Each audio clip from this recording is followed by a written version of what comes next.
오늘 복음이 펼쳐지는 날은 예수님께서 십자가에 못 박히시는 금요일 새벽 미명입니다. 지금 이 대제사장 가야바의 집으로는 많은 이들이 분주하게 모여들고 있습니다. 그들은 예수님께서 겟세마네에서 체포되었다는 이야기를 듣고 사내들인 공회를 소집하여 예수님께 사형 판결을 내리기 위한 재판정을 열고 있습니다. 예수님께서 끌려오시고 그 자리에서 그들은 신성모독과 성전모독이라는 죄명으로 예수님께 사형 선고를 하는 장면이 오늘 복음의 장면입니다. 재판정인 지금 사내들인 공회에 대해서 조금 이해할 필요가 있습니다. 로마 제국은 자신들이 점령한 땅에 자치정부를 수립해서 어느 정도 자치권들을 허락해 주었습니다. 이스라엘과 예루살렘은 매우 종교성이 강했기에 종교적 자유를 허락해 주었습니다. 그리고 그들을 다스릴 수 있는 사내들인 공의회를 구성하여 그들에게 많은 권리를 이양해 주었습니다. 예루살렘 성전과 종교에 관한 재판을 할 수 있게 하였고 그들의 정치, 행정, 경제에 관한 일정의 권한들을 이 사내들인 의회가 가지고 있었습니다. 그러니 당시 이스라엘에서 사내들인은 최고 권력기관이었습니다. 대제사장을 포함해서 71명이 이 사내들인 공회 의원들이었습니다. 헤롯 성전에 있는 혼스톤이라고 하는 회의실에서 이들은 회의를 가져야 했고 밤에는 심의를 할 수 없게 돼 있는 규정이 있었습니다. 그리고 그들은 율법에 따라 증거와 증인을 분리하여 신문하였고 이 당시의 대제사장 사내들인 의장은 가야바였습니다. 오늘 복음이 펼쳐지는 이른 새벽 재판이 진행되는 과정을 보면 이 재판이 불법적이고 합법적이지 못한 모습들이 여러 가지 뜨입니다. 우선 대제사장 가야바의 집에 모여서 회의를 하고 있고 또 낮이 아닌 이른 새벽에 회의를 진행하고 있어서 그렇습니다. 회의 내용도 살펴보면 증거와 증인이 불충분함에도 예수님에게 사형 판결을 내리고 있는 장면입니다. 그런데 이 유대 사내들인 공회는 사형을 집행할 권한이 없었습니다. 그래서 예수님을 빌라도에게 보내게 됩니다. 이들이 이렇게 예수님에게 사형을 내리려고 했던 이유는 그리고 시간은 꽤 오랫동안 준비되었습니다.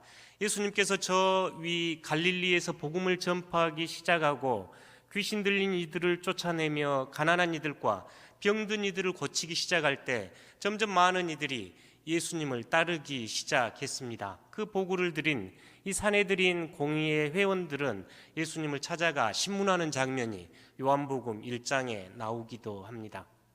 보다 구체적으로는 예루살렘 성전으로 올라오신 예수님께서 이 성전에 대한 멸망과 성전을 강도의 소굴이라고 대제사장 서기관 장로들에게 직격탄을 날리면서 이들은 예수님을 제거할 음모를 보다 꾸미게 되었습니다.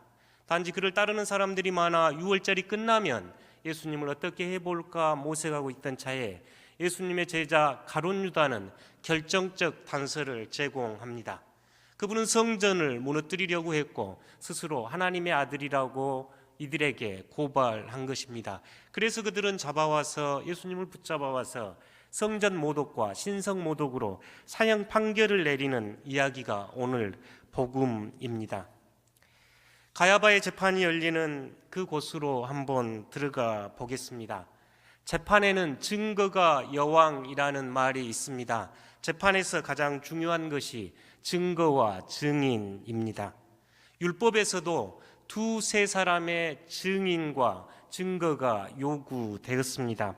그런데 오늘 예수님에 대한 신문을 보면 그들의 증인과 증거가 일치하지 않고 불충분함을 보여줍니다.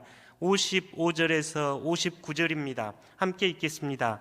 대제사장들과 온 공회가 예수를 죽이려고 그를 칠 증거를 찾되 얻지 못하니 이는 예수를 쳐서 거짓 증언하는 자가 많으나 그 증언이 서로 일치하지 못함이라. 어떤 사람들이 일어나 예수를 쳐서 거짓 증언으로 하여 이르되 우리가 그의 말을 들으니 손으로 지은 이 성전을 내가 헐고 손으로 짓지 아니한다는 다른 성전을 사흘 동안 지으리라 하더라 하되 그 증언도 서로 일치하지 않더라. 아멘. 예수님이 사형 판결을 받는 첫 번째 죄목은 성전 모독입니다.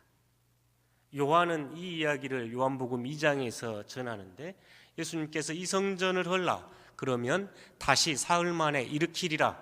요한은 뒤에 단서를 달기를 예수님 자신의 죽음과 부활에 관한 이야기라고 달고 있습니다. 사실 예루살렘은 지금 정치, 경제, 종교의 중심지였기에 예루살렘을 헌다, 예루살렘 성전을 헌다 이 말은 매우 정치적이기도 하고 종교적이기도 했습니다.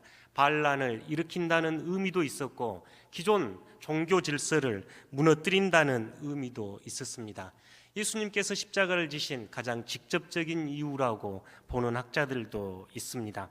58절에 보면 고소하는 내용이 나옵니다. 그렇지만 그들의 증언이 서로 일치하지 않아 증거 능력이 없다고 지금 성경은 보여주고 있습니다. 이 재판은 계속 진행됩니다. 사내들인 공회가 진행이 될 때 연장자 순으로 신문을 할 수가 있습니다. 아마 여러 사람이 예수님을 고소하고 고발했을 겁니다. 그러나 그 재판에서 증거와 증인을 획득하지 못하자 대제사장이 직접 신문하기에 이릅니다. 60절, 61절입니다. 대제사장이 가운데 일어서서 예수에게 물어 이르되 너는 아무 대답도 없느냐? 이 사람들이 너를 치는 증거가 어떠하냐 하되 침묵하고 아무 대답도 아니하시거늘. 예수님의 침묵, 앞으로 십자가를 이해하는데 결정적인 한 언어입니다. 지금까지 예수님은 제자들을 가르치셨고 많은 이들에게 하나님 나라를 말씀하셨지만 이제 예수님은 행동이 아닌 침묵으로 자신의 사명을 보여주실 것입니다. 이 침묵하는 모습, 묵묵히 고난을 감당하는 모습이 성경을 이루려 함이라 하는 여러 증언들에서 드러나기 때문입니다. 이사야 53장 6절과 7절을 함께 읽겠습니다. 우리는 다 양 같아서 그릇 행하여 각기 제 길로 갔거늘 여호와께서는 우리 모두의 죄악을 그에게 담당시키셨도다. 그가 곤욕을 당하여 괴로울 때에도 그의 입을 열지 아니하였으며 마치 도수장으로 끌려가는 어린 양과 털 깎는 자 앞에서 잠잠한 양같이 그의 입을 열지 아니하였도다. 아멘. 이사야 53장은 고난받는 여호와의 종 메시아의 고난받음에 대해 예언한 장면입니다. 이 고난받는 종은 온 인류와 온 우주에 새로운 전환점을 제공하기 위하여 십자가에 피 흘릴 것이 예언되었고 그분이 당하는 곤욕, 모욕, 멸시 앞에서 마치 도살장에 끌려가는 어린 양처럼 털을 깎이는 양처럼 침묵하고 있을 것이라는 그 옛날 이사야 선지자 예언이 오늘 가야바 법정에 서 있는 예수님 침묵 안에서 드러납니다. 예수님이 첫 번째 죄목은 성전 모독이었습니다. 두 번째 죄목은 하나님의 아들 그리스도입니다. 아마 재판이 지지부진하고 확정 판결을 내리기에 뭔가 미진했을 겁니다. 그래서 대제사장이 이제 직접 신문하며 결정적인 카드를 내밉니다. 61절, 62절입니다. 함께 읽겠습니다. 대제사장이 다시 물어 이르되 내가 찬송받을 이의 아들 그리스도냐? 예수께서 이르시되 내가 그니라. 인자가 권능자의 우편에 앉은 것과 하늘 구름을 타고 오는 것을 너희가 보리라 하시니 아멘. 더 찬송받을 이 하나님입니다. 찬송받으실 이 하나님, 마태복음에서는 하나님이라고 바로 썼습니다. 하나님의 아들 예수 그리스도냐? 예수님께 직접 묻습니다. 내가 하나님의 아들 그리스도냐? 만약 이 질문에 예수님이 계속 침묵하셨다면 아마 십자가 이야기는 더 전개되지 않았을 겁니다. 성전 모독에 대한 증거는 불충분했고 이 질문에조차 침묵하셨다면 예수님은 그 길을 가지 않으셨겠지요. 하나님의 아들입니까? 하나님의 아들 예수 그리스도입니까? 이 질문에 예수님은 짧게 대답합니다. 내가 그니라. 내가 그니라. 내가 그니라. 그리고 인자가 권능자의 우편에 앉은 것과 하늘 구름을 타고 오는 것을 너희가 보리라. 하나님의 권능 중에, 하나님의 영광 중에 주님이 우리에게 오실 것을 이야기하고 있습니다. 내가 그다. 너가 하나님의 아들 그리스도냐 하는 대답에 내가 그렇다. 이 이야기는 예수님을 결정적으로 십자가에 매달게 하는 이야기입니다. 예수님은 마치 불섭을 지고 불 안으로 뛰어드는 듯한 대답이 바로 내가 그니라 하는 이 짧은 대답입니다. 오늘 복음의 핵심은 내가 그니라입니다. 아니, 이 짧은 말은 전체 복음서에, 전체 기독교 핵심에 가장 짧은 한마디이지만 가장 중요한 복음이 들어있는 말씀입니다. 여러분, 마가복음 1장 1절을 다시 한번 되돌려 보십시오. 하나님의 아들 예수 그리스도, 복음의 시작이라 이렇게 지금 달려온 마가는 지금 가야바 재판장 앞에서 너가 하나님의 아들이냐 하는 질문에 내가 그렇다라고 응답함으로써 전체 복음을 우리에게 새롭게 해석하게 합니다. 내가 그니라 하는 말은 매우 중요한 이야기입니다. 그 옛날 모세가 하나님을 만났습니다. 이스라엘을 출애굽하게 될 때 사람들이 나아가를 누가 보냈다고 할까요? 하나님의 이름이 무엇인가요? 라고 물었을 때 하나님께서 모세에게 주셨던 응답이 내가 그다. 좀 이상하게 생긴 글이 위에 게 히브리어고 오른쪽에서 왼쪽으로 읽습니다. 밑에 건 지금 뭐가 뒤에가 생략이 됐네요. 글씨가 더 커서 그러는데, 나는 스스로 있는 자, I am who I am, 나는 나다. 하나님이 모세에게 주셨던 이름의 의미입니다. 저 나는 스스로 있는 자, 우리가 여호와 하는 의미인데요, 저 여호와, 나는 스스로 있는 자, 이 말을 한글로 번역하면 나는 나, 오늘 내가 그니라, 한글로 이렇게 번역이 되어 있는 내가 그니라, 나는 나라는 이야기입니다. 예수 그리스도께서는 하나님의 아들 예수 그리스도시라는 자기 정체성을 이 자리에서 지금 법정에서 공개적으로 공표하는 순간입니다. 이것이 복음의 요체요, 실체입니다. 예수님은 하나님의 아들 그리스도이십니다. 이것이 기독교 신앙 고백의 가장 중요한 본질입니다. 여러분, 예수님께서 하나님의 아들, 이게 왜 중요한가요? 예수님이 세례를 받을 때 이 음성을 하늘로부터 들었습니다. 이는 내 사랑하는 아들, 내 기뻐하는 자.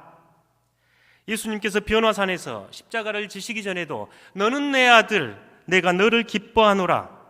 그리고 예수님께서는 제자들에게 기도를 가르치실 때도 하늘에 있는 하나님을 아빠, 아버지라고 부르게 가르칩니다.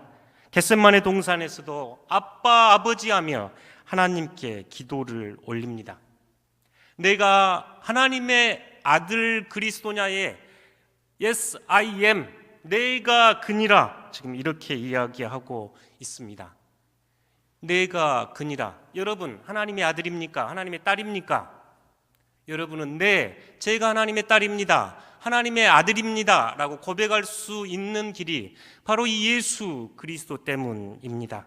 그러니 복음의 가장 중요한 요소입니다.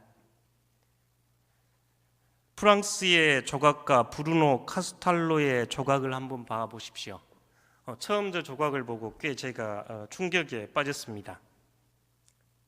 마치 현대인들이 어디로 가는지도 모르고 삶이 지치고 힘들고 내면은 텅 비어 있고 외롭고 고독한 현대인의 삶을 잘 보여준 조각이다 싶었습니다. 정작 자신이 누구인지 모르고 텅 빈 내면의 모습, 무엇을 그렇게 위해 열심히 살아가는지 모르는 현대인들을 잘 표현했다 싶습니다. 여러분 인생에서 가장 중요한 질문이 뭔가요? 나는 누구인가? Who am I?라는 질문입니다. 보통 우리가 이 질문을 할 때를 사춘기라고 이야기합니다.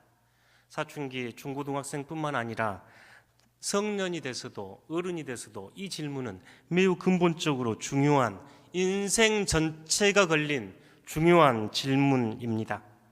예를 들어 내가 한 집안의 가장이다, 아빠다 이렇게 이야기할 때 저는 가족을 돌보며 자녀들을 양육할 책임이 있는 자리에 있는 나 자신을 알게 되는 것이지요. 내가 기독교인이다 할 때 우리는 기독교인으로 살아갈 수 있습니다. 나는 자유로운 사람이다, 해방된 사람이다 외쳤을 때 우리는 해방된 사람으로 살아갈 수 있습니다. 이를 자아, 정체성 이렇게 이야기합니다. 오늘 여기 오신 여러분은 누구신가요? 여러분의 참된 정체성은 어디에서 찾습니까? 우리 기독교인들은 바로 예수님께서 오늘 대답하시는 나는 하나님의 딸, 아들이라는 곳에서 찾습니다. 요한복음 1장 12절 13절을 함께 읽어보겠습니다. 영접하는 자, 곧 그 이름을 믿는 자들에게는 하나님의 자녀가 되는 권세를 주셨으니 이는 혈통으로나 육정으로나 사람의 뜻으로 나지 아니하고 오직 하나님께로부터 난 자들이니라. 아멘. 예수 그리스도를 영접하는 여러분은 하나님의 자녀입니다. 육신이나 혈통으로 난 것이 아니라 하나님께로부터 온 분이 여러분들입니다. 이것이 바로 구원의 요체입니다. 예수님께서 나는 하나님의 사랑받는 자라고 들었던 그 음성이 오늘 여러분을 향한 복음의 초대입니다. 바울은 갈라디아서 4장 6절과 7절에서 이렇게 이야기합니다. 함께 읽겠습니다.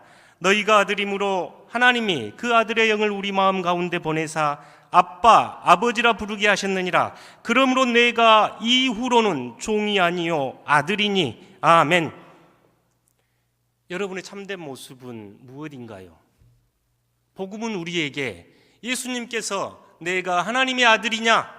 내가 하나님의 아들입니다 하는 그 대답에서 우리의 정체성을 찾습니다. 그 예수의 영이 우리에게 오셔서 하나님을 아빠, 아버지라고 부르게 하고 우리는 더 이상 종이 아닌 아들로 살아가는 것이 여러분의 참된 정체성입니다. 사랑하는 성도 여러분, 우리의 삶을 보면 고통의 현실은 일상이기도 합니다. 비난받고 무고를 당하기도 하고 육체적인 고통을 당하기도 하며 상처를 입습니다. 깨지고 상처 입고 가장 신뢰했던 사랑하던 이들마저 떠나버리는 고독한 삶을 살아가기도 합니다. 철저히 부서진 그 자리, 희망을 잃은 자리, 상처 입은 짐승처럼 신음하는 그 자리, 그 절망 한가운데서 그 자리를 박차고 솟구쳐 오르는 내면의 음성, 하나님의 딸, 하나님의 아들입니다. 인간관계가 깨지고 다른 이들의 시선은 차갑고 위로해 줄 리 하나 없는 이 공포의 순간에 손가락질 받고 비난받는 그 자리, 무능하고 세상에 나고자라고 비난받는 그 자리, 심지어 자신 안에서도 내 삶의 가치가 무엇인지 모르는 그 자리, 이때 이 가짜 목소리를 멈추고 하늘로부터 들려오는 음성, 너는 내 사랑하는 아들, 내 딸이라는 절대 훼손될 수 없는, 평가받을 수 없는 존귀하고 교귀하고 존엄한 존재가 바로 여러분입니다. 이것이 복음입니다. 주님께서 십자가에서 이 가야바 법정에서 너가 하나님의 아들이냐라고 물을 때 내가 하나님의 아들 지금 외치는 그 선언은 바로 우리들의 외침이기도 합니다. 여러분 어렸을 적 안데르센의 동화 미운 오리 새끼 기억나신가요? 자신의 참된 정체성을 알지 못하고 자신의 날개짓을 모르던 그 한 오리 틈에 있었던 백조 이야기지요. 제리 핑크의 그림과 곁들여서 저희 동화 읽어주는 선생님 김인순 권사님께서 이 이야기 좀 읽어주시겠습니다. 한번 가만 봐보십시오. 그리고 스스로 오늘 복음을 떠올리며 Who am I? 내가 누군가? 라는 질문을 이 동화 안에서 듣는 여러분이 되시기 바랍니다.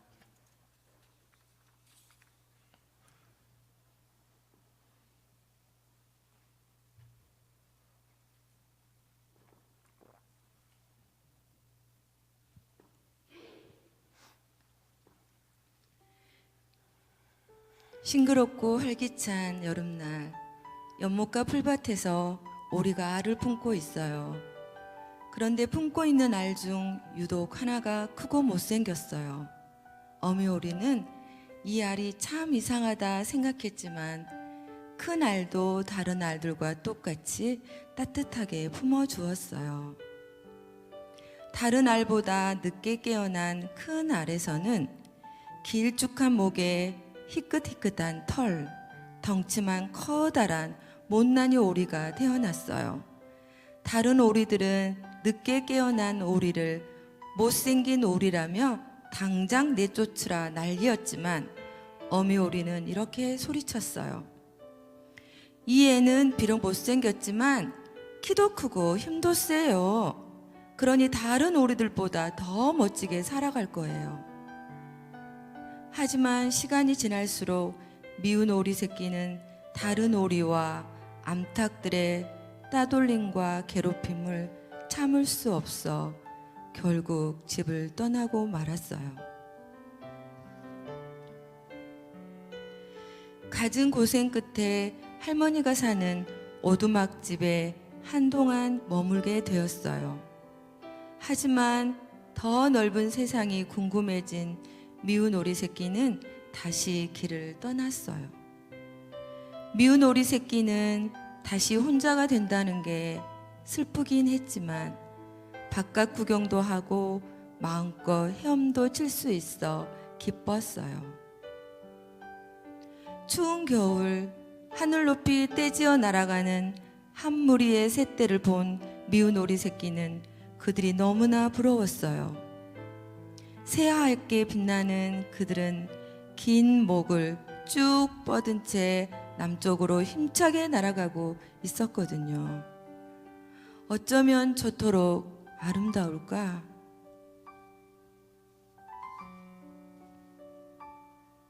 몹시도 춥고 혹독했던 겨울이 지나고 따뜻한 봄이 찾아왔어요. 봄 햇살 아래 미운 오리 새끼는 날개를 쭉 펴고 기지개를 켜며 날갯짓도 해보았어요. 웬일인지 힘이 불끈불끈 솟구치는 기분에 힘차게 날갯짓을 해보던 미운 오리 새끼는 마침 몇 달 전 겨울 하늘을 날아갔던 아름다운 새들을 다시 보게 되었어요. 미운 오리 새끼는 물결을 따라 헤엄쳐 그들에게 다가갔어요. 나도 저 새들과 함께 날아보고 싶어. 어떤 어려움이 있더라도 말이야. 미운 오리 새끼는 굳게 마음을 먹고 날개를 펼치고 하늘로 날아올랐어요. 하늘을 나는 것은 상상도 못할 만큼 신나고 멋진 일이었어요. 미운 오리 새끼가 다시 물가에 내려앉자 물가에 있던 새들이 환호하며 미운 오리 새끼에게 다가왔어요. 부끄러움에 고개를 숙인 미운 오리 새끼는 물 위에 비친 보잘것없는 깃털과 볼품없이 마른 목을 지닌 자신의 모습을 찾아보았어요. 그런데 못생긴 자신의 모습은 온데간데 없고 아름다운 백조의 모습만 물 위에 비쳤어요. 그때 비로소 미운 오리 새끼는 자신이 백조였다는 사실을 깨달았어요. 그리고 그동안 겪었던 힘들고 어려웠던 일들이 모두 아름답게 느껴졌어요. 만약 그런 일들을 겪지 않았다면 행복이 무엇인지 몰랐을 테니까요. 백조는 가녀린 목을 높이 들고 우아하게 날갯짓을 했어요. 물가에는 라일락 향기가 그윽하고 따뜻한 봄 햇살이 가득했어요. 고맙습니다. 여러분은 미운 오리 새끼인가요? 백조인가요? 이 사순절 십자가 앞으로 돌진해 가시며 직진해 가시는 예수님은 여러분은 미운 오리 새끼가 아닌 백조라고 외치고 계십니다. 여러분은 하나님의 사랑받는 딸, 사랑받는 아들입니다. 이제 복음은 사내들인 공회가 예수님께 사형 선고를 하는 모습으로 마무리됩니다. 63절에서 65절을 함께 읽겠습니다. 대제사장이 자기 옷을 찢으며 이르되 우리가 어찌 더 증인을 요구하리요? 그 신성 모독하는 말을 너희가 들었도다. 너희가 어떻게 생각하느냐 하니 그들이 다 예수를 사형에 해당하는 자로 정죄하고 어떤 사람은 그에게 침을 뱉으며 그의 얼굴을 가리고 주먹으로 치며 이르되 선지자 노릇을 하라 하고 하인들은 손바닥으로 치더라.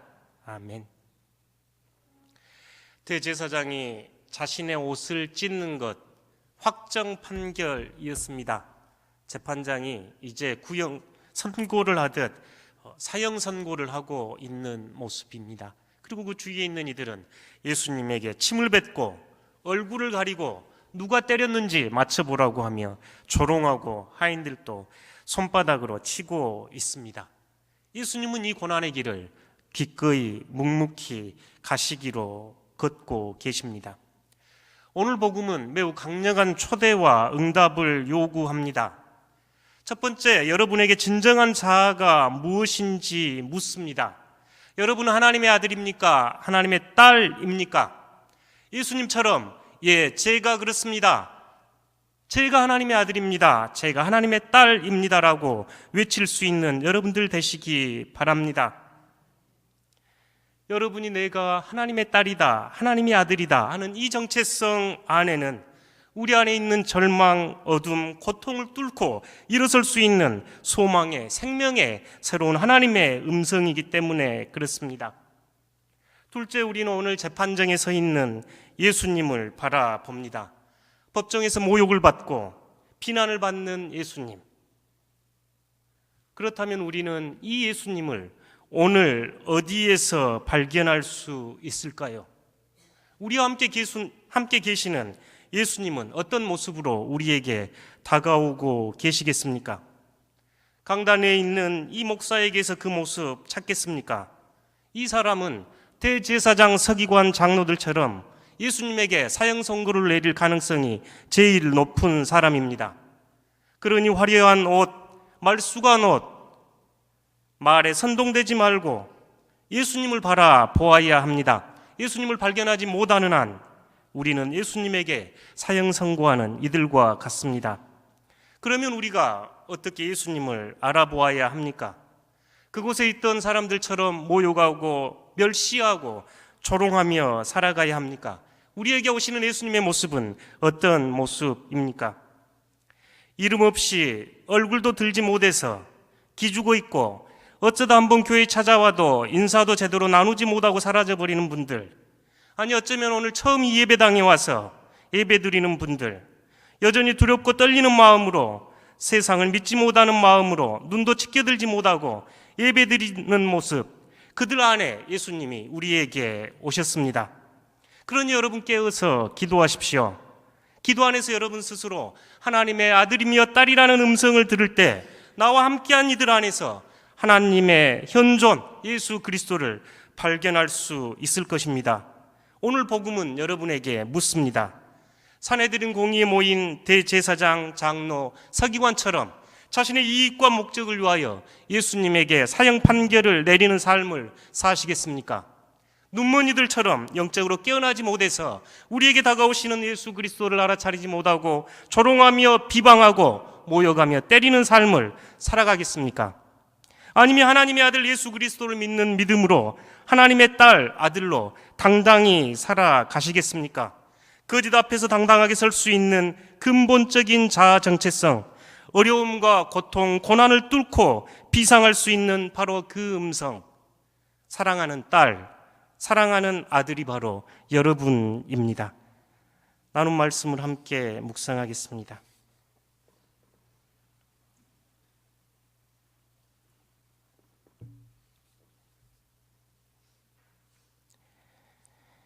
하나님, 저희가 사랑받는 딸로, 사랑받는 아들로 하나님 앞에 나아가는 그 길, 우리 주님 오늘 복음으로 보여주셔서 고맙습니다. 주님께서 들으셨던 그 사랑받는 딸, 사랑받는 아들이 우리의 정체성임을 저희가 알아 깨닫고 살아가게 하시고, 우리에게 다가오시는 예수 그리스도 고난과 고통과 멸시와 저주 속에 서 있는 그들 안에서 예수 그리스도의 현존을 발견하는 우리의 눈을 떠 주시옵소서. 예수님 거룩하신 이름으로 기도드립니다. 아멘.